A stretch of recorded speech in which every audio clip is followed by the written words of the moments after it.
It's Monday, March 14th, 2016, 7 p.m. I'd like to call to order the regular meeting of the Village President and Board of Trustees for the Village of Burr Ridge. Today, we were going to have Albert Serrano Perez lead us in the pledge, but he couldn't make it and will be here at a different day. So please join in me as our pledge. I pledge allegiance to the flag of the United States of America and to the republic for which it stands, one nation, under God, indivisible, with liberty and justice for all.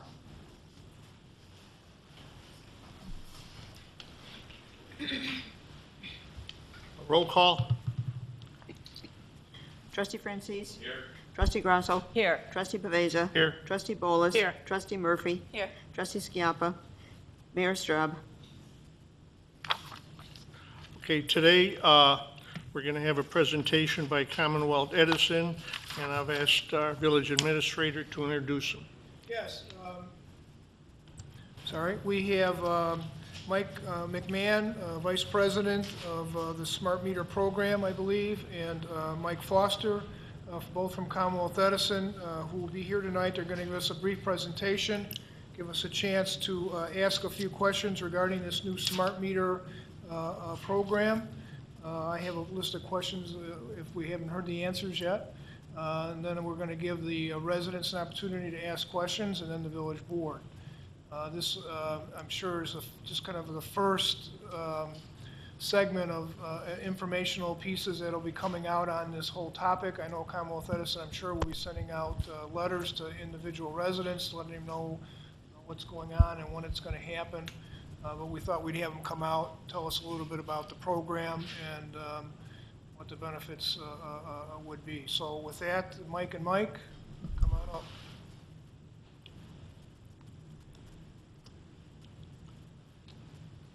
Well, thanks, Steve and members of the board. Thanks for having us here tonight.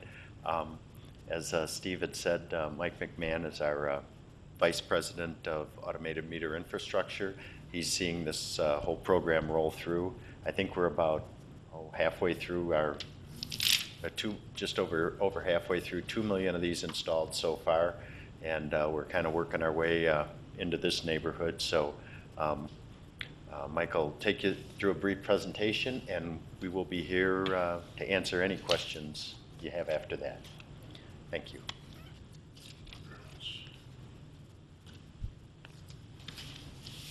Okay, first, thanks for having us here tonight. I am Mike McMahon. I'm the Vice President for Automatic Meter Infrastructure, and I'm responsible for execution of the Energy Infrastructure Modernization Act passed in October 2011. $2.6 billion authorized by the Illinois State Legislature to upgrade our infrastructure throughout the system. About half of that was in poles and devices we call distribution automation, smart substations, and about half of that was in smart meters. So we're rolling out smart meters. It's our new standard. We're rolling out smart meters throughout our entire service territory.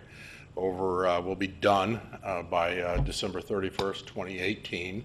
We're about halfway through. In fact, I think we expect to hit halfway, Jacob, March 23rd.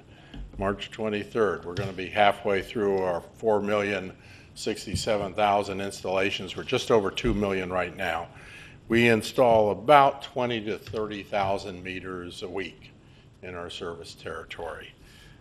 Here in Burr Ridge, we started in the dense areas of Chicago South and Chicago North, and then when the way you do these deployments based on our communications network, you always want to build adjacent to the network you've already built, because the meters communicate through a wireless network. So now we're out to the collar counties, and we're continuing that build out. I have a map here of where we'll be installing in Burr Ridge. Okay if I hand it around? So you all? And then we have this electronically as well, so you guys can post it on your website if you like.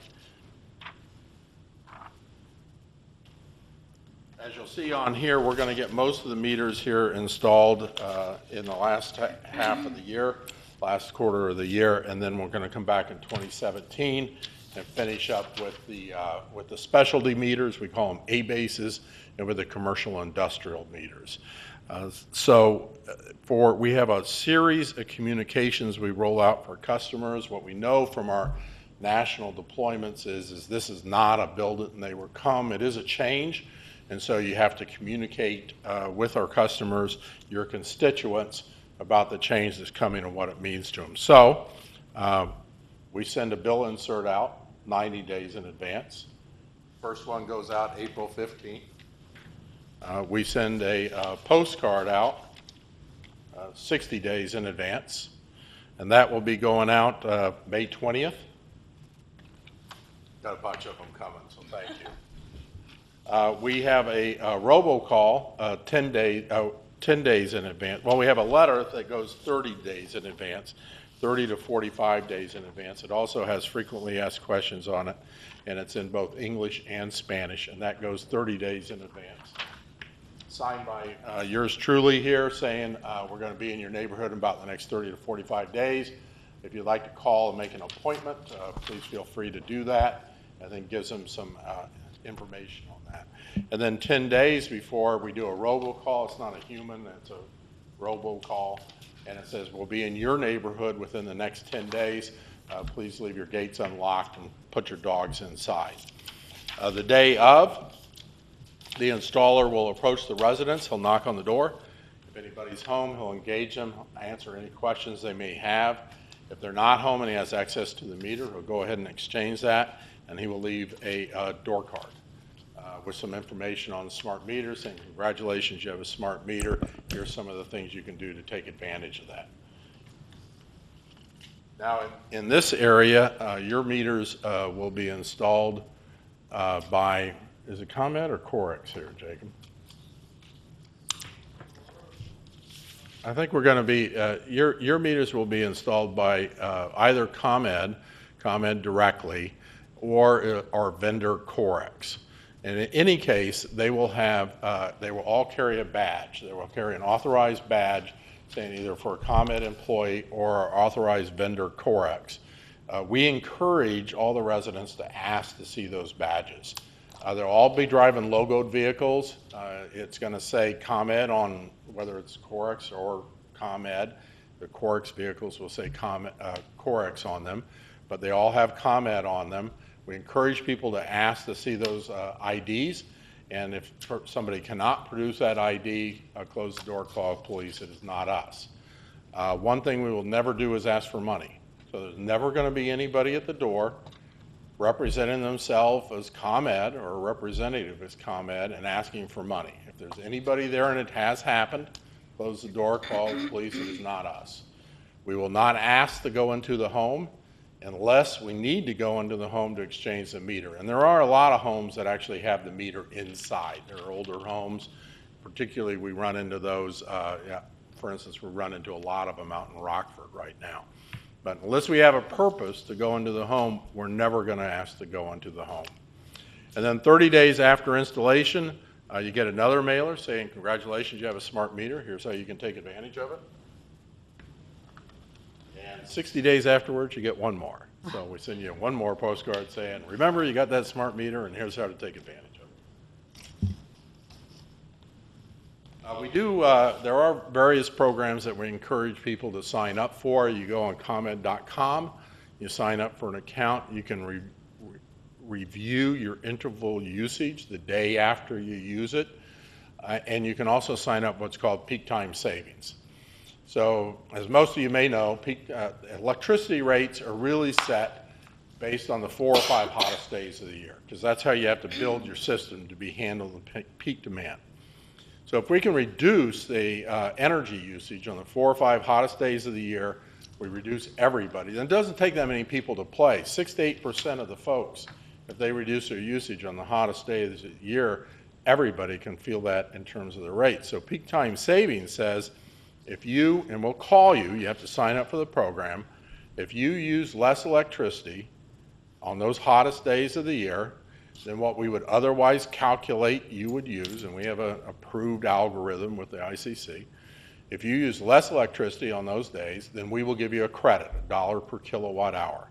Average savings is really $3 an event. We run about 4 events a year.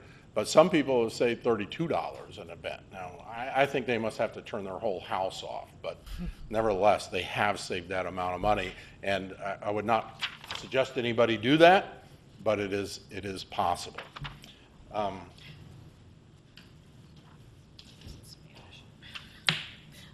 This is the meter you have on your house right now. It's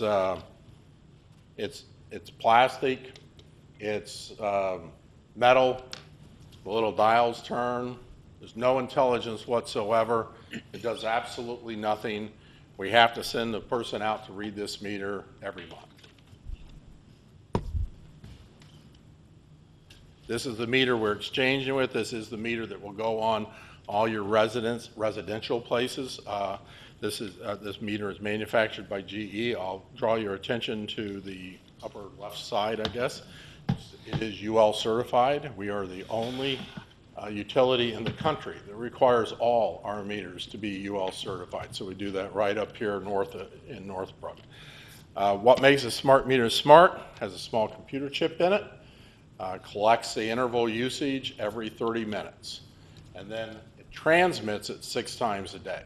So one of the myths on these is it has 2 small radios. One works for us, one works for the customer if they want it to, if they enable it. But one of the myths is that radio is transmitting 100% of the time. It does not. The total on time for that radio and the smart meter is 5 minutes a day, less than 5 minutes a day. It operates on 900 megahertz. That's the same thing as a lot of people's phones in their houses, baby monitors, or garage door openers. So we collect the data 6 times a day, once every 4 hours. It comes in 30-minute intervals, and you can see that the day after.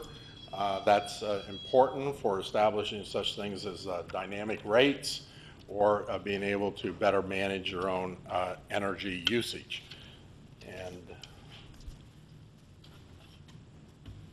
And that is it. I'll pause there for questions.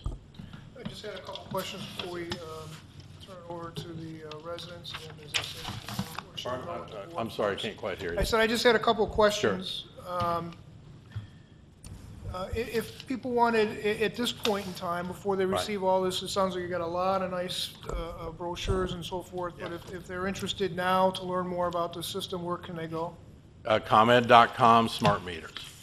And that's, they'll be able to find a lot of the Yep, information. a lot of information on there. We also put a lot of third-party information on there. So we're not asking, some folks do have concerns about the meters. I can go into that if you'd like. But we post a lot of third-party information up there. So we're not asking people just to, say, oh, these are good because the utility says they're good. We've got a lot of third-party information on there from Consumers Utility Board, other national studies that have been done. So there's a lot of good information, peer-reviewed information that we make available to people on it. How long will the average installation take on a home? The installer will be in the backyard for about 20 minutes. The actual meter installation, it's literally long enough to pull the old meter out, push the new meter in, 2 minutes. Usually, we're able to jumper around the meter fitting, and nobody loses power. But if you do lose power, it's a minute, 2 tops, usually less than that. So we've been very effective at jumpering this out. Now, one of the things we'll do that may slow this down is we learned in our pilot that the meter is new and we own the meter. The socket is owned by the customer, and it's usually about the same age as the structure that it's going on. So the socket can be in degraded condition. It doesn't do any good to put a brand new meter in a degraded socket. So we have trained all our installers on how to inspect that socket. And if they notice a degraded condition in the socket, then they will either repair it themselves. It's usually what we call jaws. They just tighten a jaw or two. Or if it's a bigger repair, we have electricians on standby. And those electricians, licensed union electricians, will come out and make the repairs. Once again, no direct charge to the customer. It all gets spread into the rates. We will never ask for money. And we're pretty proud of that. Because last year alone, we did almost 16,000 electrician repairs in our 1,000,000 meters. We put in 1,000,000 meters last year. We did 16,000 electrician repairs. We feel good about that. We're leaving our customers, your constituents, safer than when we found them. So it kind of answers my next question. The residents aren't paying for these meters directly. Not directly. It goes, we file under the Energy Infrastructure Modernization Act. There's an annual rate case. And so anything that we're investing in terms of capital goes into that annual rate case. And any of the savings we incur goes into that rate case as well. I'm sure in some of the communities you've already installed the meters, there's been some opposition, or maybe some in this community. What are your opt-out rules? Well, first, we have an exceptionally low refusal rate. We've installed about 2 million meters. We've got 0.1% of people who have said, I prefer not to have a meter. That's 1,800. That's 1,800 people out of 2 million. So we have a very low refusal rate. So what happens is, if someone does not want the meter, then they simply have to say that. And we're open to any channel. The best way is to call the phone number that's on the letter. You can call 1-800-EDISON-1. You can write a letter. You can tell the installer. We don't care. You don't want it? Just say, I don't want it. We'll record it as such. Now, we're not going to let it lie there. We're going to try to convince you to accept the meter and the benefits that come with the meter.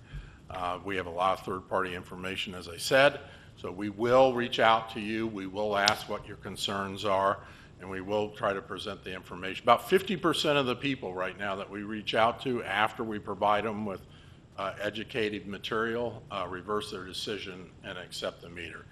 But if you choose not to accept the meter, and there is no opt-out, there's a delay. The law is very clear on that. You can say, I do not want a meter, and then at which point, after a 4-month notification period, there'll be an additional charge placed on the bill of $21.53 a month. Now, why the charge? One of the big savings, one of the big benefits, and the smart meters over their lifetime, over their 20-year lifetime, return to our customers $2.2 billion in net benefits. So their benefits outweigh their costs. That's why we're able to do it. But one of the benefits is, as I said, there's a small radio in it, transmits the usage information to us 6 times a day, total on time, less than 5 minutes. That means we don't have to have meter readers anymore. So we eliminate all the meter reader positions, not the people. We have a plan for every one of these guys to find a home inside of ComEd.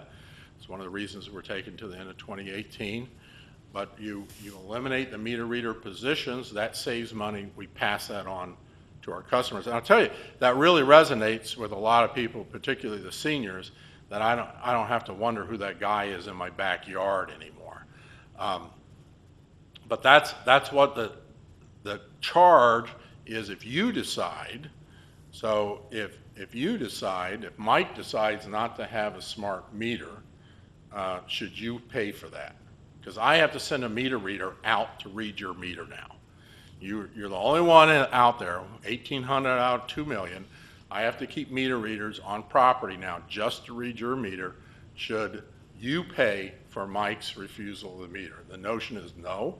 The cost causer should bear the cost. And so that $21.53 is meant to cover the cost of the meter reader.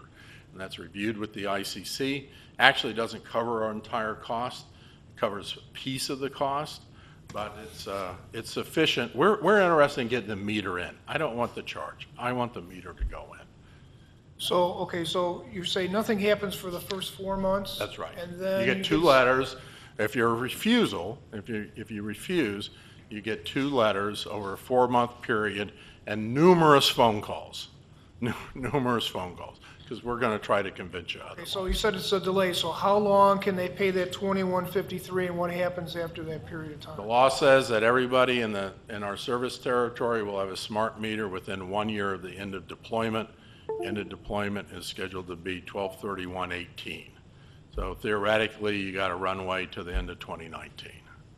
So sometime in late 18 or early 19, you will have to come back Yeah, and physically install a smart meter. That's what the law says. Okay, there's just not going to be forever that people can opt out. That's correct. It's very clear on that. Okay. That's correct. Now, by that time, we'll have 4 million meters in. People will be much more used to that.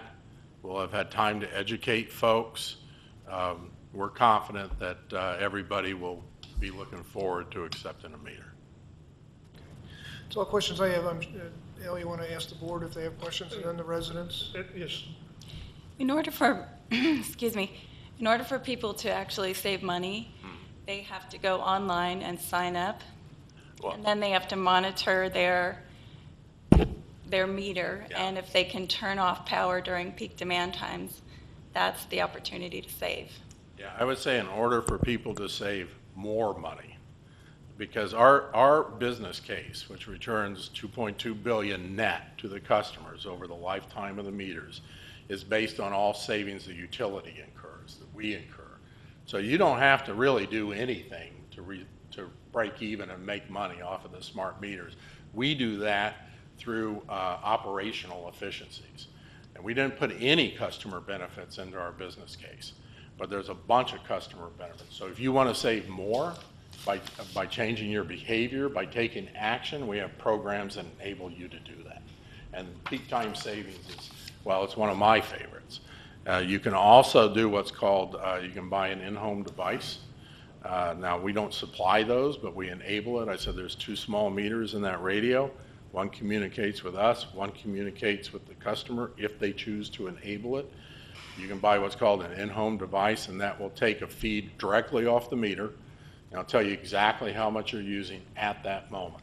Now, if you do that, then you can really monitor your usage lifetime. And these aren't complicated. It's like a speedometer or something like that. But what you can do is you can use on in-home devices, and we piloted these in 2009, 2010. You can use these devices to determine what your vampire load is in your house. So you can turn off every light in your house, and you're still drawing electricity. It's that clock over the microwave. It's your DVR that's just sitting there, spinning, waiting for that next show to come on. So you can determine what's called your vampire load. And we know one lady that had an in-home device. Now she was very active in this, but she had an in-home device. And every morning before she went to work, she checked her in-home device to see where she was. And if it was above her vampire load, she went around the house and she found out what she left on and turned it off. She reduced her electric bill by 30%. So if you take action, if you want to take action, if you want to change your behavior, you can save more money. The other thing you can do with a smart meter is you can dynamic rates, real-time pricing, residential hourly pricing, and net metering. You put solar panels on your house.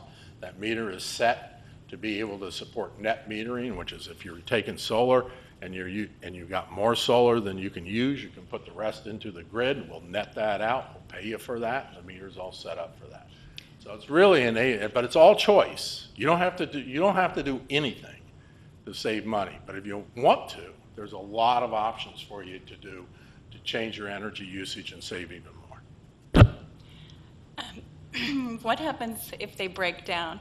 They're pushing data to you. You say, like, I forgot what you said, 6 times a day or something like that? 6 times a day, yeah. Once every 4 hours. So do you realize it when they break down and come out and fix them, or is that something the client has to figure out? We Okay. do. We measure, it's called read rate. And in order for the read rate to count on an AMI meter, on a smart meter, I won't get into too much detail, but we have to get every interval. And I have a whole department that just watches that. I shouldn't say a whole department. It's really about 5 guys, but they do nothing but watch that. And if that meter isn't communicating, they're charged with figuring out why it's not communicating and making sure it is communicating. It's rarely the meter itself. So you put the meter in, but then we also have a network. Part of this spend is the network that these meters communicate over. It's like we have our own private network. It's like Verizon or AT&T. You can see it when you're driving up and down the street. If you go by a telephone pole, we call them utility poles. Go by a utility pole and you see a white antenna on top of one of those poles, that's our network. So that gets built. And usually it's just that we need to put in a relay or we need to put in another antenna or something like that. So, yeah, we know exactly. Our read rate last month was 99.79%. A little low. We'd like it to be higher than that. Thank you. Seriously, we do. We want it higher than that. Diane, do you have anything? How much are these in-home devices? You know, they can be very inexpensive. On our website, we've got a couple already identified made by Rainforest, but you should think, they come all the way from like a little globe that will glow green when prices are low to red when prices are high, or you can get a little more functionality in there, but think about $100. Think about the $100. Now, I have to tell you, the experience with these has been is people that do use them, they're all over them for about the first 6 months. And a year later, you know, it's kind of like, yeah, you know, it's kind of the toaster in the corner. So, You mentioned dynamic rates. What's a dynamic rate? sure. So are you guys on municipal aggregation? No, You're not? no. Okay.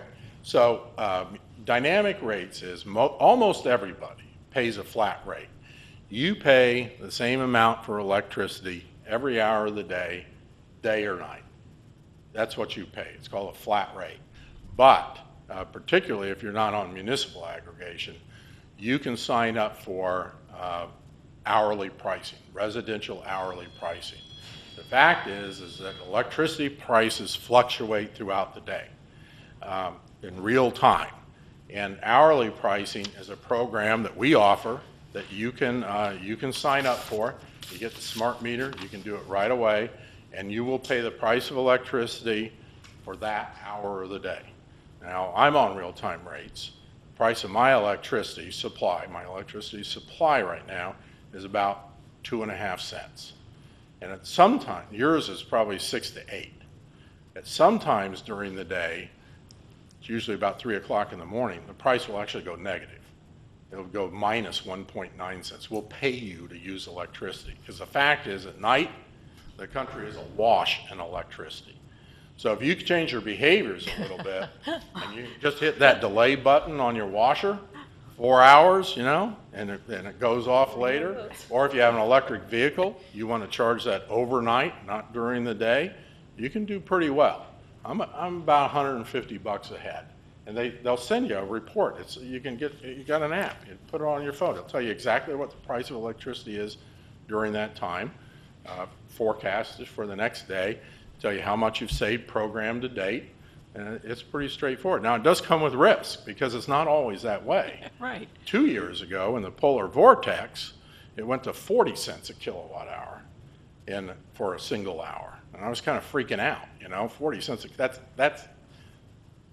That's 20 times as much as I'm used to paying. But, you know, they told us in advance. We went around the house. We turned things off. We monitored our usage. We went up that month, but by June, I was back ahead of the game. So that's what you can do. But you do have to pay a little bit of attention to it. Sounds like a lot of attention to it. And it's kind of really hard when the words, "we're paying you," come out of ComEd's mouth. That really doesn't kind of It's like. true. Yeah. It's true.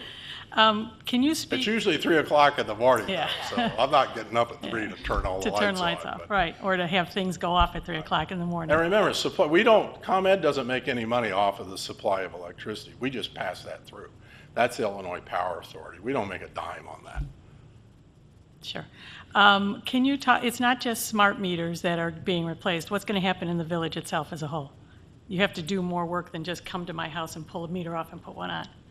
Well, as for the smart meters, it's that, and it's building up the network, which we've already got the network built out in Burr Ridge. We're done with that. So there's no digging up of streets, no digging up of people's residents' front yards, nothing? The only case that we have where we have to dig in a front yard is a safety issue. So we do have cases, we call them frost loops, where if your house has power, which is to it underground, over the years that cable can settle. And when the cable settle, it can draw what we call the raceway, that's the box that the meter's in attached to your house. It can pull that away from the house or pull the meter down. That's a safety issue. So we have 2 ways of repairing that. We went to one of our suppliers. We designed and developed a special product to put in. We call it a bus bar extender. Takes one electrician, 2 hours to put it in, make that whole thing safe. But in some cases, we can't do that, in which case you have to make the underground cable longer. In that case, yes, we do have to make a pit to be able to gain access to that wire and make it longer to make the customer safe. And how, yeah, thanks for the safety tip, but how do you determine ahead of time that that's needed, or is it house by house by house? It's house by house. So you come to my house, I'm not home, it's supposed to be a simple meter change, but now you determine you have to dig a pit. You start digging without my permission, without anything, because you're in the right-of-way? No, ma'am. No, ma'am, we do not. So we'll leave a door hanger on your door saying we're unable to make this exchange because of a safety issue. Please give us a call, and then we'll schedule an appointment that's convenient for you to be able to come out and do that. And when you do dig and make the pit, is it repaired immediately, or is it repaired, you're saying you're going to do this in the third quarter? I forgot what you said, third, fourth Yeah, quarter? right. Okay, that's winter. Yeah. You're digging, and it can't be repaired till, I've got to live with this till spring? No, it's all repaired. We leave it very in good shape. Leave it in good shape. It's all, we have landscapers, they come out, they smooth it out, they seed it. Immediately Put little after mats it's over done? it. Pardon me? Immediately after it's done? Yes, ma'am. Okay, we're going to hold you to that, Please do. because you know there are some places that you're going to have to do that. Yeah. Well, they're a lot less since we designed our new product. So they've really gone down. But yes, there are some occurrences where we have to do that for the safety of the customer. Okay, and I've read about, and maybe this was a year ago or so, and you can address it, electromagnetic fields with these meters. Can you speak to that at all? Sure. And how high they are? Yeah, well, so I told you there's about 1,800 people who have said they didn't want a meter. And there's about 4 main reasons people don't want a meter. It's data privacy. We collect that usage on 30-minute intervals. Some folks are concerned we'll sell that to third parties. That one's probably the easiest one to deal with because we will not. There's only a couple ways we're going to release that information to a third party. One is you expressly approve it, and we have technology in place called Green Button Connect now that allows people to do that, but you have to say it's okay to do that. We're not going to solicit for anyone. It's anonymous, meaning I aggregate a bunch of information. I take off your name and addresses, and we'll give that to some third parties. They need that to be able to develop more dynamic rates, particularly in the what we call the RESs, who are the municipal aggregators, or it's required by law. Police department comes with a valid request, we're going to cough it up. So data privacy is one. Data security is the other. That's people are afraid you can hack into the meter. It is a wireless device. It does have a small radio in it. They're afraid you can hack into the meter and you can get my usage. We do employ state-of-the-art cybersecurity. The firmware on the meter is able to be updated wirelessly. We hire people to hack into our network. If they identify any vulnerabilities, we plug those vulnerabilities. But and nobody's going to tell you anything's hack-proof. That's just silly these days. I'm not going to tell you anything's hack-proof. But what I will say is that even if anybody could hack into that meter, all they're going to get is a security number, is the serial number of the meter, and the kilowatt-hour usage. There's no personal information in that as well. The third big reason is other. I don't want it. I'm not telling you why. That's a strong indication of something funky's going on, and we probably need to look into it, but they can still refuse the meter. And then the last one is what you're referring to, which is health effects. So, electromagnetic field isn't quite technically correct. Anything with electricity throws off an electromagnetic field. So, those lights have electromagnetic field. This speaker does. Everything does. It's inherent. It comes with the physics. But people are concerned that it is a wireless device. It does have a small radio in it. That radio does transmit to us, same frequency as a baby monitor, garage door opener. But they're concerned that radio frequency can cause health effects and can cause cancer. All I can tell you is the meters are regulated by the Federal Communications Commission. We operate far below FCC limits, far below FCC limits. There have been hundreds of studies done on health effects of radio frequency. I respect these people's opinions. They believe it. The science just isn't there to support it. So that's my response to that. Thank you. I'm happy to provide you with third-party studies that show that. That's all I have for now. Trustee Francie? Yes. You had mentioned that you will call the resident 10 days in advance. Yeah. What if they don't have? Robocall, yeah. Robocall. What if they don't have a landline? Pardon me? What if they don't have a It's landline? whatever number they have on the account. Every account has an associated notification phone number. They do. Well, we hope they do. Some of the numbers don't work, as we haven't been provided the correct information, but whatever the phone number is that they gave us is what number that call will be directed to. Okay. Everybody's requested to give us a So number. let's say 10 years ago, I signed up with ComEd and I gave you my landline. Yeah. And last year I got rid of my landline because I went to an all-cellular Yeah, system, so then okay, the call can't come through. Yeah. And that's happened, a lot of residents are doing that now, sure. getting rid of their landline. So how do you contact them 10 days in advance? Well, you won't be. Okay, But we would ask you to call in and update your contact information. of course. Yeah, On the day of the install and the technician knocks at the front door and no one's home, right. what happens? As long as he has access to the meter, he'll go ahead and exchange it. Okay. Are any modifications required to the meter socket itself? If they are, it's because of a repair. In the particular case of what we call an A-base meter, A for alpha, meaning it was one of the very first meters ever installed. Okay. And these things are like 50 years old. Right. There's a special adapter that needs to be put on. Now, oftentimes we don't know it's an A-base until we actually get there, and then the tech will say, ooh, that's an A-base, in which case he'll defer the installation because we have a specially trained workforce that does the A-bases. But most of the time, the answer is no. It's you pull it out, you push it in. Okay. If there are modifications to that socket that needs to take place, if they're minor, the installer is able to do them right then. It's if you look at that meter, see those stabs on the back? They go into jaws, and sometimes those jaws get loose, so they'll tighten those jaws up a little bit to make sure it's a secure fitting. If it's really anything more than that, it'll be an electrician. We'll call our licensed electricians out to make the repair. I had a meter replaced a while back, and when the technician installed the new meter and tried to line it up with the jaws, forced it in and broke the jaw holder, which required a new meter socket.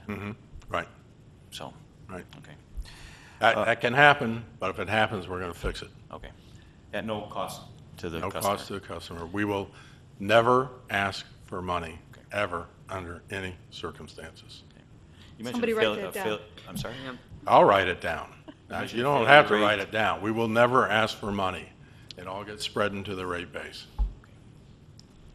You mentioned a failure rate of 99.79%. Well, that's a read rate. The meter hasn't failed. Oftentimes, we'll just go out and do something, and then it reads. Okay, so Oh. then, what is the failure rate then? You know, I don't know. They haven't, you know. Too low to count for now. 15 years, maybe a different subject, but we wouldn't expect it to be. For those residents that want to sign up for these energy-saving programs, you mentioned a $1 per kilowatt hour savings? That's peak time savings. Peak time savings. Yep. And they might pay right now 7.5 cents a kilowatt hour, so that's quite a savings. Yeah, So, it is. It's a big incentive to reduce that usage So- because it benefits the entire state. and that's calculated off of a proven algorithm? Yeah. And, Right. okay, that they could test. Yep. You also mentioned $2+ billion in savings with Yeah. these meters, and no more meter readers, which is another savings. Yep. And so, a lot of savings to ComEd. How much of these August. savings are passed along to the customer 100%. in lower electric rates? 100%. So, how does that translate to cents per kilowatt hour? I don't know that number. Could you find out for us? I can try, yeah. I don't know what the number is in cents per kilowatt hour. Okay, or distribution cost, or whatever cost? However you measure savings to Well, customers? it's not passed through the energy usage. Your bill is composed of about 2/3 energy usage. I know. 1/3 distribution cost, so it shows up in the distribution cost. The meter itself is about $1.50 to $2 over the average. And so, and it's about twice that in savings over the life of the meter. So the break-even point, you guys know this, you do a capital investment, you invest the capital, your break-even point occurs later. The break-even point is about year 8 or 9. It's in our business case, it's on file with the ICC. That's when you go positive on the. Year 8 or 9 for ComEd. Yeah. 8 or 9 for ComEd. Yeah, we're in about we started in 14 would have been the first full year, so we're 14, 15, 16. We're about year 3 or 4 into the program right now. Thank you. That's all the questions I had. Mr. President? So the people who have already been switched over to the smart meter, have they seen any savings? Yeah, we flowed those savings as we get them through our rate cases. Do you Now, have an there's average? puts and takes, but. Well, let's say a 3-bedroom house or something. Do you have any idea what they might save? I don't. Okay, because you talked about how you aren't going to charge for the meter because it's spread through the rate. That's right. But in effect, you pay for it because your rate has to increase, I guess, for the value of the meter, even do. though you say we will then have some savings. That's But correct. you still say that after the meter's installed, Right. your rate will go down, Well, your distribution rate. eventually, the rate will go down. At year 8 is your break-even So point. that's our breaking point. We thought that was your breaking point. No, we pass all the savings back to the customers. But you're saving this year, Right. but we don't get to see it until year 8? No, you get some savings every single year. Okay, but that's, I guess, my question. So our rate will go down in the first year, or you don't know if it will because the meters are still? Net in the first year, the rates will go up because the capital investment is leading the benefits. Okay. Okay? And you're So then saying- as you get further penetration throughout the service territory, you not only get more meters installed, but you also get more benefits. Once you get all the meters installed, which is at the end of 2018, you're done with your capital investment, but the benefits keep accruing. That's why it's not until about year 8 or 9 that you hit your break-even point. Because you are installing meters all the way through maybe that year 8 or 9, and so there are more costs that have to be incurred by the consumer. That's I know right. we have no choice. It sounds like That's right. it's the law is the law. Right. But so just so we know, we're not going to see any savings unless we watch what electricity we use with this program. You'll see more, you see some savings, but what I'm telling you is No. that the cost outweighs the savings initially. Okay, And then as you work through the program, the savings outweigh the cost. okay. Going back to the day of installation or the 10-day notice. Right. Does this robocall tell us a specific date or just a range of dates that they're going to be in our area? Is within the next 10 days. Within the next 10 days, Right. but you asked to keep the dogs in. Having a dog myself, you want me to keep the dog in for 10 days? We would. Excuse We me would, for yes. laughing. I'm just Okay, well, selfishly, I yeah, guess, I'd like yep, your gates in and I'd like your gates open and your dogs in. Yeah, okay. All right, well, work on that. But if he's not, the technician will knock on the door and he'll ask for the dog to be placed in the house. Sure, okay. We'd that's- certainly ask for you to put the dog in the house if Yeah, you're leaving. that's understandable. And but I you'll was- see these vehicles. We Okay. don't send like one guy out to a neighborhood. We blanket the neighborhood. Okay, so we'll see them on the street and know they're on their way, okay. You will. And then back to Trustee Bolos's point, the day and if they have to dig these pits, can we talk about the size of these pits? I mean, are you talking about one right at the house where the electric box is? Couple feet off, yeah. A couple feet off, Yeah. down of 2 feet, 6 feet? Well, if it was installed correctly, it's going to be 3. 3 feet? Yeah. Okay, but then you're not talking about digging a trench from the house to the street? No, ma'am. It's Okay. we do a cable splice, Okay, and we don't do this many of these. These are unusual now. But what you do is because the wire, the cable, is not long enough to get to the meter socket, you have to make the cable longer. So they'll come back off of the meter socket to an appropriate spot.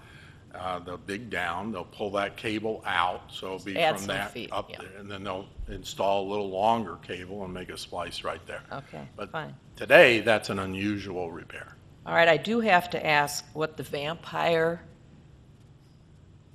that vampire, how did you describe it? Yeah, it's The called load, the vampire vampire load. load. Yeah, it's called vampire Can you load. explain what a vampire load is? Sure. It's when even if you turn everything on your house, unless you go down to your basement, and your service panel has that big breaker at the top of the service panel, unless you're throwing that breaker, you can turn every light switch off in your entire house and you're still drawing electricity. Your flat screen TV is famous for it. If you got a DVR player, it's drawing electricity. Your clock on your microwave, your clock next to your bedstand, all that draws electricity. That's what we call vampire load, because it's on no matter Somebody told me that what. anything plugged in, even if it's off. Well, a lamp doesn't draw any electricity if it's off, but if it's got a clock or a little light Any blinking on it, or your DVR player or your flat screen TV, those are great ones. They're drawing electricity as long as they're plugged in and you haven't switched them off One more question. at the wall. You haven't My switched them only at the wall. concern or agreement with some of the people who are concerned and choose to opt out Right. is the data security. This could be a police issue too. Will somebody be able to scan and basically figure out when people are on vacation? I don't think that's possible. It's, if you had one, they don't have access to that information. You do. If you No, you set said up. kilowatt usage. I thought if the Right. usage has gone way down and Right.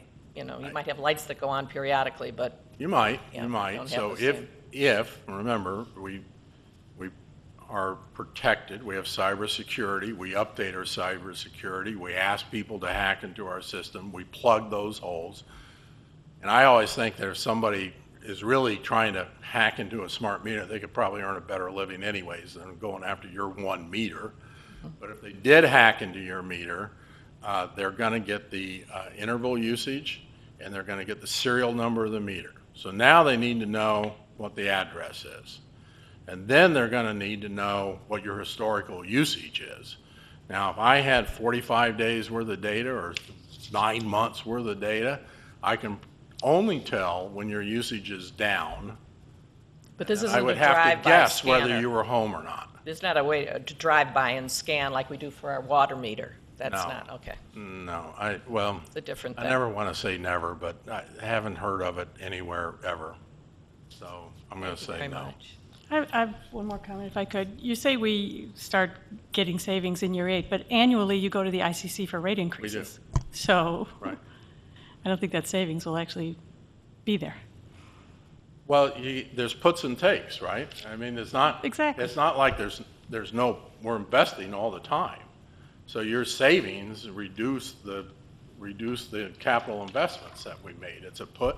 So to any accountants on the board? No, you make a capital investment, that capital investment goes into the rate base, a rate of return is earned on that. The capital investment is reduced by the amount our cost goes down. So when our cost goes down, there's a put and there's a take. Last rate case we had, rates went down. That was last year. I don't think that's going to happen forever, but it did last year. So it's a put and it's a take. Anyone else? Just a quick question. This is not only for residential, but also for businesses as well. That's correct. Yeah, everybody's going to end up with one. C&I is a little harder to do. We have specialty installers for that. That's why they'll be a little bit later, but all this will be done for the residential. Still this year, okay. Probably early part of 17, we'll be wrapping up the commercial, industrial, and the specialty meters. Have you noticed that commercial businesses, take more advantage of the ability to reduce their rates? A lot of the bigger guys already are on real-time pricing or dynamic pricing, and they have been for years. So in a sense, the smart meters are allowing the residential customers to take advantage of the same program the big guys have had for a while. But if you own a 7-Eleven, or you own a small business with a single-phase meter, then you're going to have the advantage of that all the larger commercial industrial guys have right now, and you can make those determinations, rather than just a dumb meter that one guy reads once a month. Questions from the residents? You do a good job, and the way you present it, it's almost too good to be true. Everything's in our favor. I could go on. The question I would have with your presentations, what are some of the biggest negatives that people come up with In these presentations, after you've made them? After I make them? I I'm convince sure after everybody. people hear Everybody's it, they say, completely "What on about this? board. What What are we about talking that?" about? And so I was just wondering, Yeah. I'm sure you've had some people come up with questions that are on the negative side. It's always around the reason people refuse the meters. And primarily around the health effects. We do have a small number of people, very small number of people that, they're just not going to be convinced otherwise. And for them, they can delay the installation of the meter. Okay. Hey, But we put out quarterly surveys. Our surveys are excellent. We have over 88, 92% of customers satisfied with the smart meter installation, respect for property. What's nice is our installers, if the customer speaks to one of our installers, they are 10 points more satisfied than if they didn't speak to an installer. All our installers are trained on how to answer questions. We get very high marks for respect to property and respect to the people. And that's what this is all about. We call this a customer satisfaction project. We're doing more than just putting in meters. Thank you. Are there any comments or questions from the residents? Yes, sir. No, sir, you have to come up to You the have to front. come up here.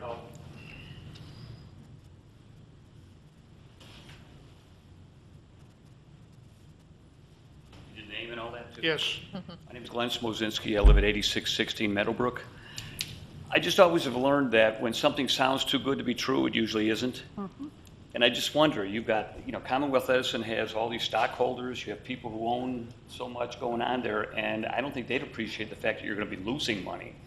And the only way you'd be losing money is if we're gaining money. Can you explain how that works? I can. I can.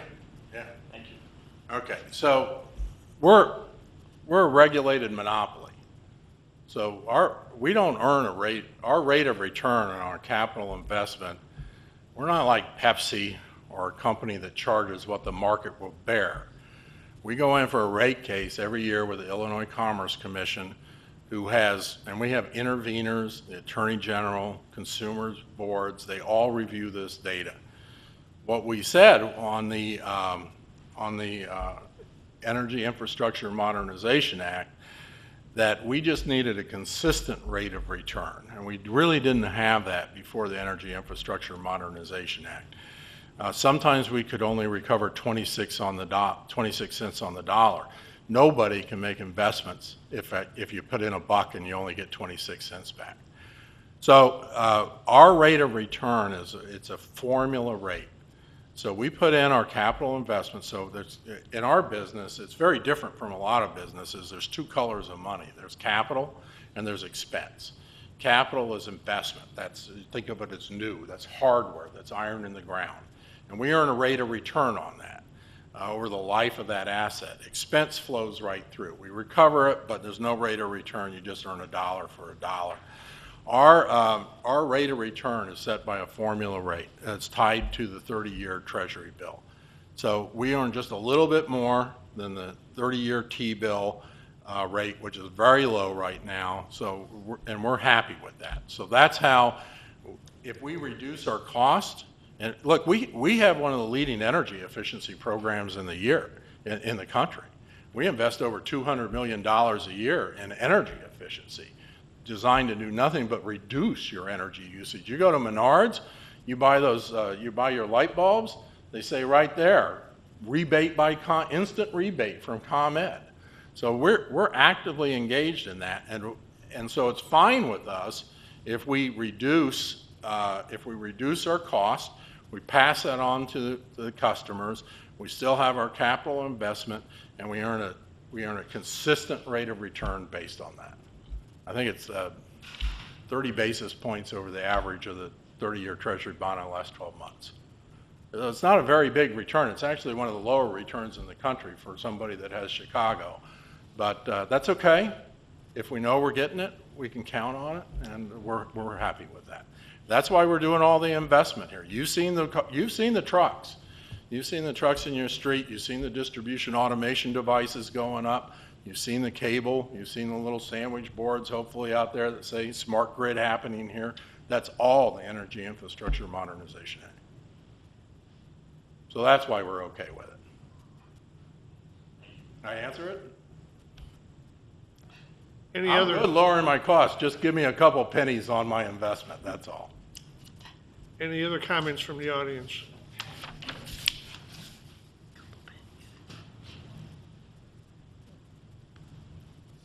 Hi, my name is James Holderman. I am a relatively new resident of Burr Ridge. I have a number of questions, but I'll start with the simplest one, and then I will proceed to the other two. On your website, it is noted, I've spent 24 hours doing research on this. On your website, it is noted that customers can call in with the numbers or take a picture of their meter and send it in, which could help defer the cost to you of having to send out a meter. Is that something that you would take into account in assessing the proposed fee? We do, but it's still required by law that we have to be able to try to read the meter. By the ICC? Yeah. Is that, that's law? Yep. Okay. Yeah. So well, then, administrative code. Administrative code. I always get mixed up if it's law or not. But I'd be interested to have someone explain that to everyone. And then I have a two-part question that's a little more detailed. ComEd states on its website regarding the third-party research that it presents regarding the safety of smart meters and both electromagnetic frequency and radio frequency, and I'm going to quote it directly printed from your website. To help you remain informed on key issues related to smart meters, ComEd provides access to key third-party studies and reports regarding privacy, safety, and security of all smart meters. Please note, no representation is made by ComEd as to the completeness or accuracy of the information contained within this information. It sounds very legalese to me. In particular, some of the information that ComEd is presenting may be incomplete, may contain errors, and may be out of date. What can I tell you, lawyers? Well, we're having to make decisions that affect the health of our families based on these documents. We got a bunch of fact sheets right here. It has, this will guide you to some of those third-party studies. Please feel free to review it. Well, if ComEd won't stand behind them, I'm not super interested in them. And then I have a question. If ComEd is not taking responsibility for the accuracy of the information presented on its website, are you, Mr. McMahon, as the individual ComEd has sent to address our concerns as customers, taking responsibility for what you are telling me and the people of Burr Ridge tonight? Of course. Okay. So that leads me to part two of my question, and I looked at this and began researching a little bit, and in 2010, the Emerging Risks team of Lloyd's of London put together a 24-page document to consider whether exposure to electromagnetic fields from mobile phone use can cause health problems. EMF is emitted from smart meters, and I would like some clarification on the two antennas, the power of both. I believe you said 900 megahertz on one. I believe the other one might be 2.4 gigahertz. Yeah, but that's frequency. Okay, well, okay, I would like to have some clarification on that. And in the executive summary of this report, the team concluded more research needs to be conducted on how exposure affects children, and that EMF cases, in this case they're referring to lawsuits, could be more complex than asbestos claims, which was what this document compared EMF claims to. And then after that was in 2010. In 2015, Lloyd's of London, again, one of the most well-known insurance underwriters, excluded any liability for claims directly or indirectly arising out of or resulting from or contributed to by electromagnetic fields, electromagnetic radiation, electromagnetism, radio waves, or noise. In 2015, when asked for clarification from CFC Underwriter Limited in London, the agent for Lloyd's regarding EMF exclusion for this policy right here, which is insurance for architects and engineers, stated the electromagnetic field exclusion, exclusion 32, which I have reviewed, is a general insurance exclusion and is applied across the market as standard. The purpose of this exclusion is to exclude coverage for illness caused by continuous, long-term, non-ionizing radiation, i.e. mobile phone use, or in this case, smart meters. It has been reported as well, and again, these are just reports, I do not know the facts, I have not contacted these people, that Swiss Re, a very large reinsurer, has taken a similar position. Now, we have two very well-known and respected insurers who are paid extremely well to analyze risk and indemnify companies. ComEd has been unwilling to produce documents that will give us comfort, at least at this point, in terms of standing behind them. But we have these companies that are analyzing these risks, and they are saying that they're unwilling to cover them. I don't know what the facts of the situation are, but it is enough that it is a concern that I think needs to be addressed, and I would like to know specifically, does ComEd have insurance that will cover the, if possible, which could occur, illness that comes from long-term exposure to non-ionized radiation? Can you want me to answer that? I would. One is, I don't think so. Well, I'm sorry, Ms. Manning, you won't be caught on tape. When we need to hear you, you need to be on the microphone. One is, I don't think so. I don't think we carry any kind of insurance like that. We don't carry any insurance because the science doesn't support that risk. I don't know. This is the first I've heard of Lloyd of London. I can't comment on that. I can't comment on the studies that we have reviewed and that are on our website that you can take a look at and read yourself. I can't comment on these disclaimers that get put on there. I'm an engineer. I've read the studies. I'm confident that they're safe. The only study that's out there a lot of this comes out of cell phone usage. And I think you said that.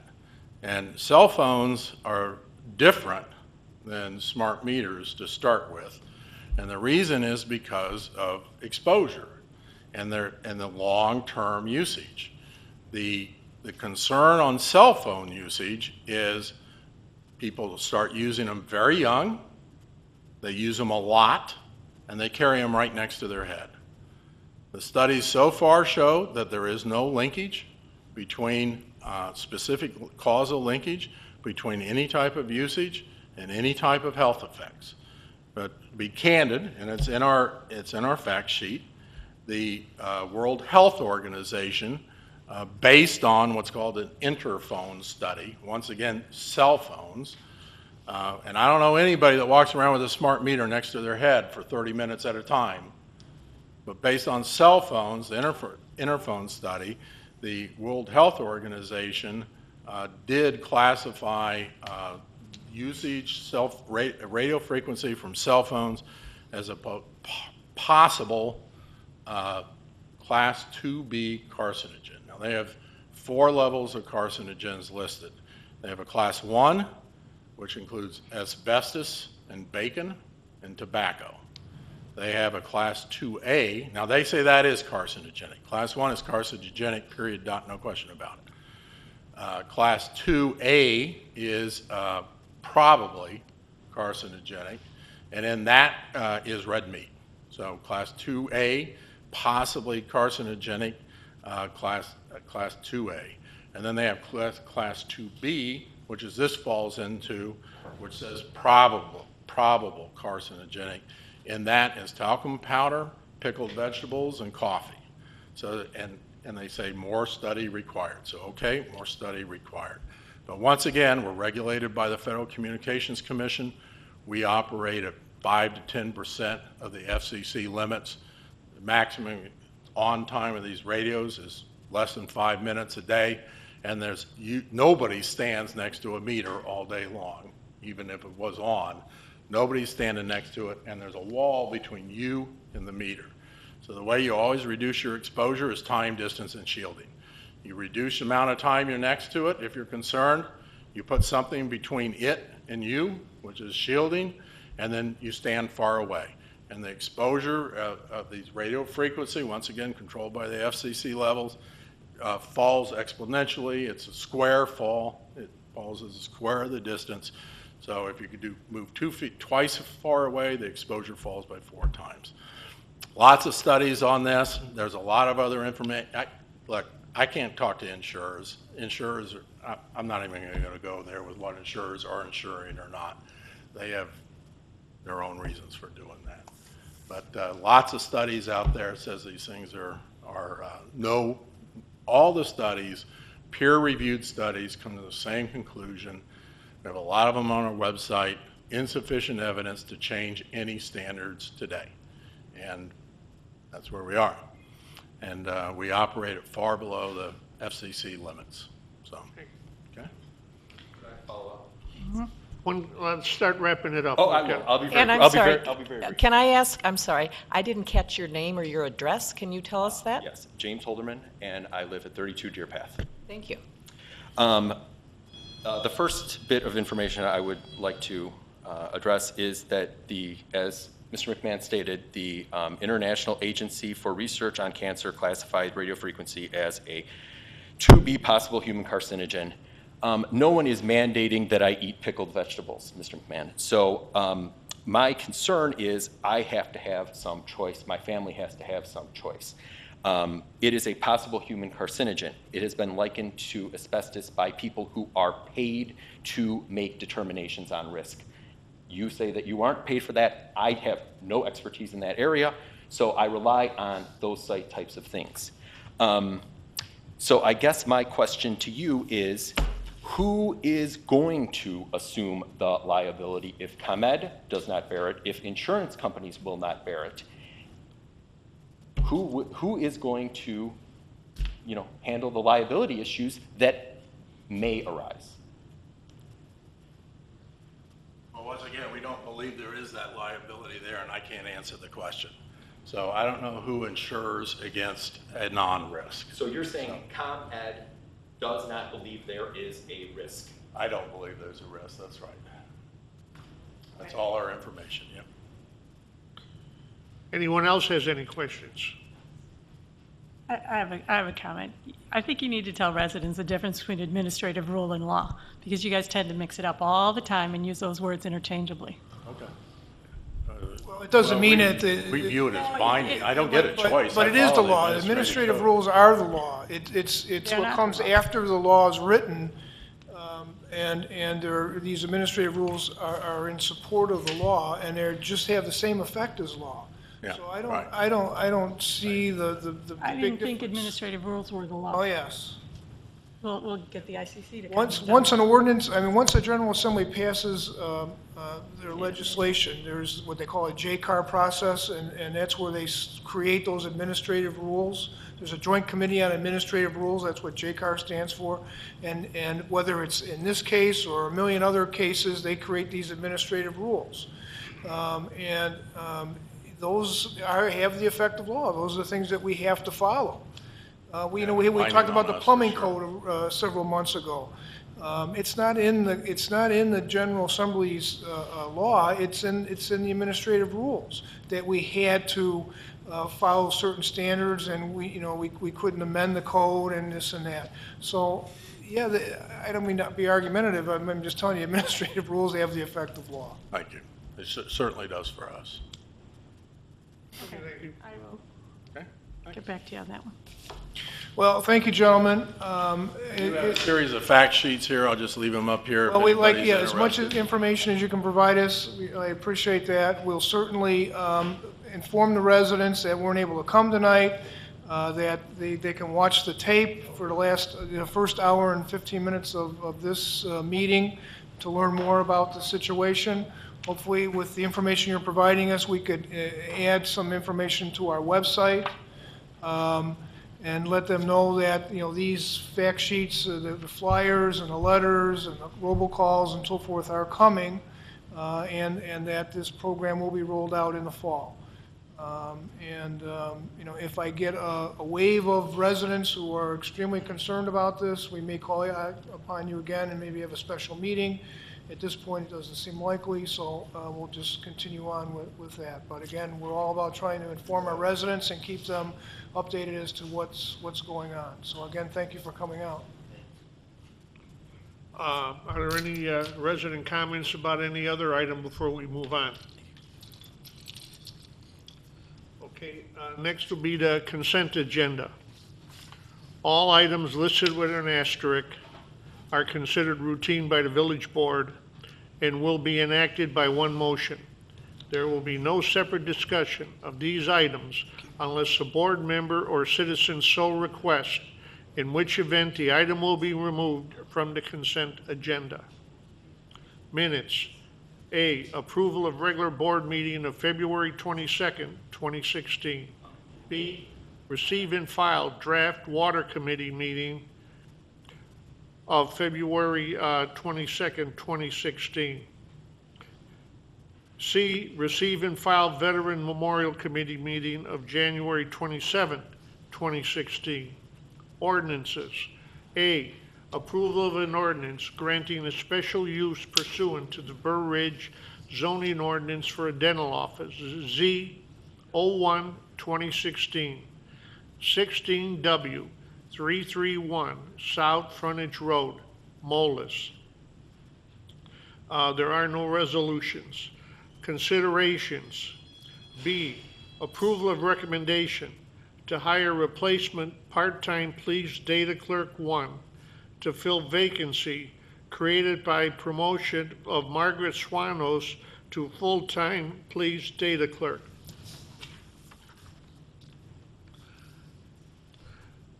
C, approval of vendor list in the amount of $344,253.44 for all funds, plus $238,239.30 for payroll, for a grand total of $582,492.74, which includes no special expenditures. So I'd like to have a motion to approve the following: minutes 5A, B, C, 6A, 8, B, and C. So moved. Second? Move in second, roll call. Trustee Grasso? Yes. Trustee Francis? Yes. Trustee Baveza? I'm sorry. Yes, Trustee Bolus? Yes. Trustee Murphy? Yes. 5-0. motion passes 5-0.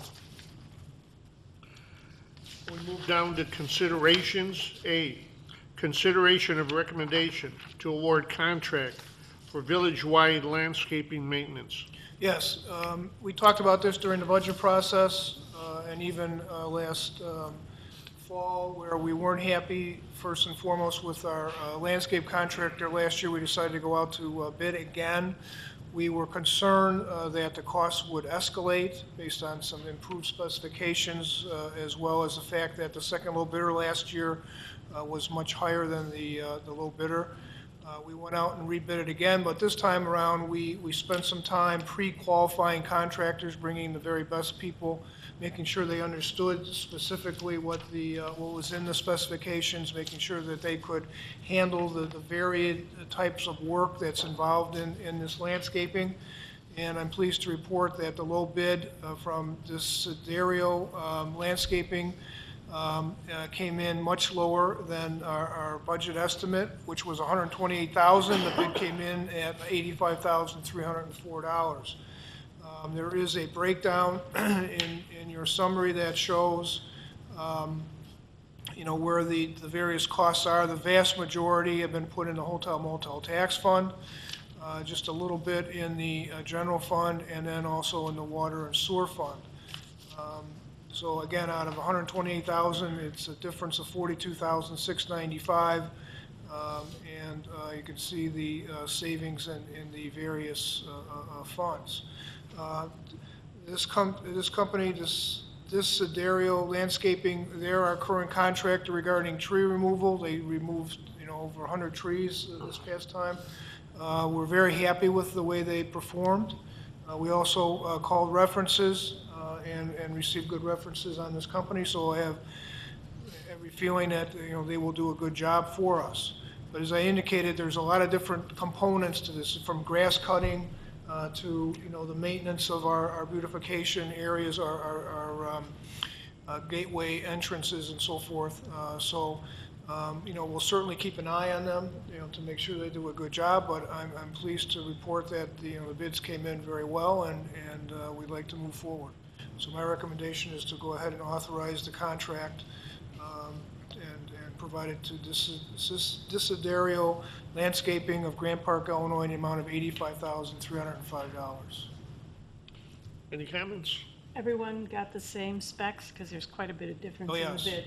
Oh, yes. Yeah. Over the years, as we review bids, it's amazing. Like you said, everybody gets the same spec, and you can have such a great discrepancy. I guess it might be the fact that some people don't have any work and they want the job, or some people have plenty of work and it's overtime, but that's something that I've noticed over the years. There's a big discrepancy sometimes. Yes? This is for 1 year, for years Yes. 2 and 3, was it a 3-year bid? Yes, so we go with them 1 year, see how it goes. If we're not happy, we can rebid it again. Otherwise. If we are happy, we can renew it? Yes. Okay, thank you.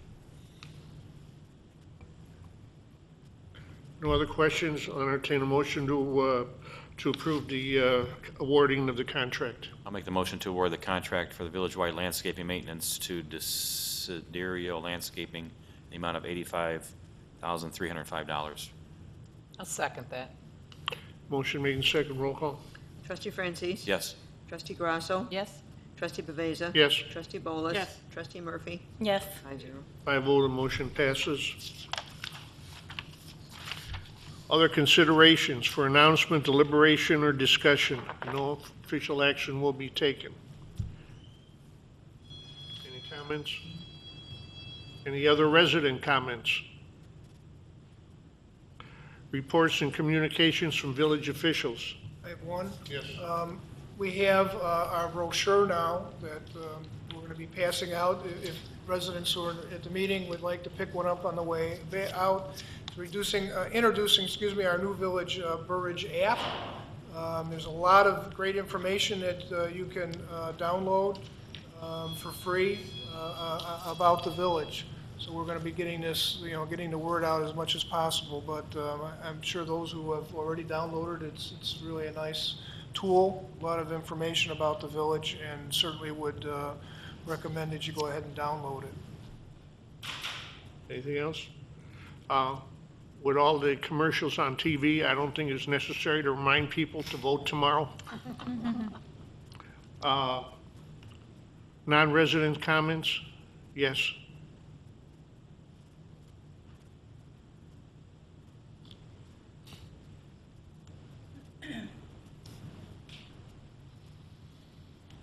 Good evening. My name is Dolores Caesar, former trustee and former resident. I want to comment briefly on this ComEd problem. I won't tell you about the problems we had with ComEd when we lived on County Line, but I suggest that you all read a 6-page article in Time magazine this week on how fracking in Oklahoma, they suspect that the fracking has brought up a lot of oil, but it has caused a tremendous number of earthquakes in that state. So who is to say that electromagnetic field is out of the question. I think this needs to be more thoroughly investigated. Now, I'd like to comment on the density, which was an issue at the last meeting. I don't understand why the administrator keeps bringing up a higher density for that German church property when don't do this, 7.5 years ago, an article in the Doing said, Stricker, he said, that meaning Stricker, the pump center property could be developed as either 30,000 R2B or 40,000 square foot family lots. Correct. R2A. Correct. So a couple of years ago, or maybe a year and a half ago, the village made all the folks in Bridle Path go through this whole exercise about rezoning that property. We Yeah. didn't go make all those residents Take- go through it. take- We do had it on a, your de- own 5 we minutes, had a please. developer, Dolores, just so you The next understand, item asked is- to see if they could rezone it. That's the reason why, not the village, not me, the developer. And so we took the action to go ahead and see what the feelings were of the plan commission and the board, and the feeling was to keep it the same. Before we went out and decided to get an appraisal, we asked the question Is again. this on your 5 minutes or mine? You're watching the clock, Dolores. We'll give you an Oh. extra minute so that Yeah. you have ample time. I'm just trying to correct the record for you, Dolores. And further in that article, Stricker said, they must understand the village is not in the open space business. Then what would you call the County Line Road corridor? Nothing but a taking of land for open space. That's my fault. The next item I'd like to bring up pertains to culture, of which there is none in this village. I mentioned that Lake Forest has had a symphony orchestra for a number of years, and I found out recently that Elmhurst has had a symphony orchestra for 55 years. Oak Park River Forest has a symphony. Western Springs has live theater for almost 9 years. What is in this village? What culture is in Burr Ridge? Thank you. Anyone else? I'd like to entertain a motion to adjourn. So moved. Second, third. Roll call. Trustee Francis? Yes. Trustee Grasso? Yes. Trustee Pavesa? Yes. Trustee Bolas? Yes. Trustee Murphy? Yes. Meeting adjourned.